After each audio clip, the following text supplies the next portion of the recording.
অনেক দিন ধরেই পুলিশের কাছে খবর ছিল বিভিন্ন এলাকায় বেআইনিভাবে বিক্রি হচ্ছে মাদকদ্রব্য। সেই সুবাদে যুবক শ্রেণীরা নেশাগ্রস্ত হয়ে পড়ছিল। প্রাথমিক পর্যায়ে পুলিশি অভিযানে সাফল্য এলো। গোপন সূত্রে খবর পেয়ে শান্তিপুর থানার তৎপরতায় উদ্ধার হলো 580 গ্রাম কোকেন, যার বাজারে মূল্য প্রায় 1.5 কোটি টাকা।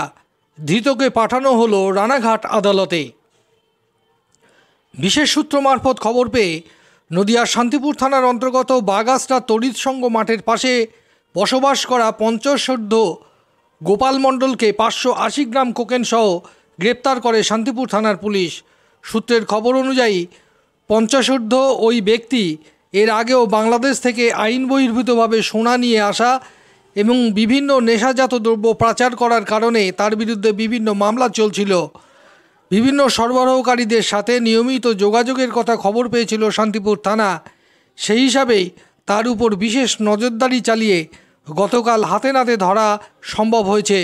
তবে নিষিদ্ধ এই নেশাদ্রব্য বাজার মূল্য আনুমানিক 1.5 কোটি টাকার কাছাকাছি বলেই জানা গেছে।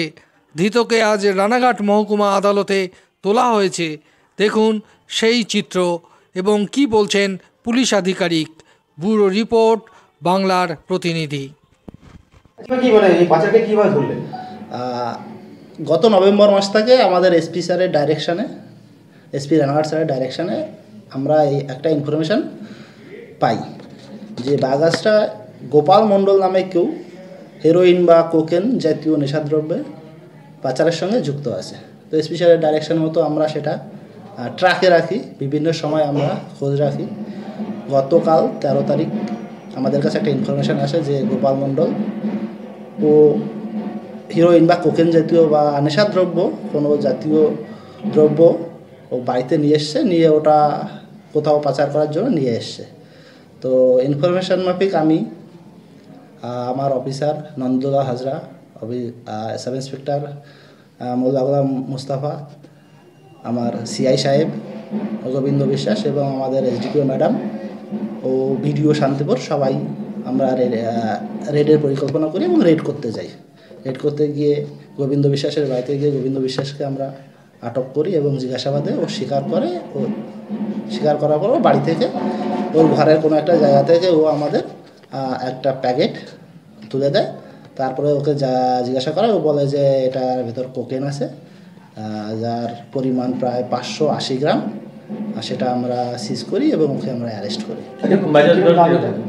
এটা আনুমানিক বাজার মূল্য প্রায় 1.5 কোটি টাকা। উনি কি আগেও এই ধরনের কোনো কাজের সঙ্গে যুক্ত ছিলেন? শান্তিপুর থানায় আগে এনডিপিএস কেস বা এই ধরনের দ্রব্য নিয়েও ধরা পড়েনি, তবে ওর কাছে জিজ্ঞাসাবাদে যেটা জানতে পারলাম ও এর আগে অন্য কোনো থানায় এরকম এনডিপিএস দ্রব্য মানে পাচার করার সময় বা নিয়ে যাওয়ার সময় ধরা পড়েছে। আচ্ছা, এই যে পাচার করতে হয় এগুলো, এটা আমি সঠিক বলতে পারবো না, এটা ইনভেস্টিগেশন চলছে। ইনভেস্টিগেশন যদি হয় সেটা আমরা পরে জানিয়ে দেবো। আসামিকে কি এখন কোর্টে পাঠাবেন? হ্যাঁ, আজকে আমরা কোর্টে পাঠাচ্ছি। পুলিশ কাস্টাডি আমরা ওকে 14 দিনের জেল হেফাজতের প্রেয়ার দিয়ে পাঠাচ্ছি।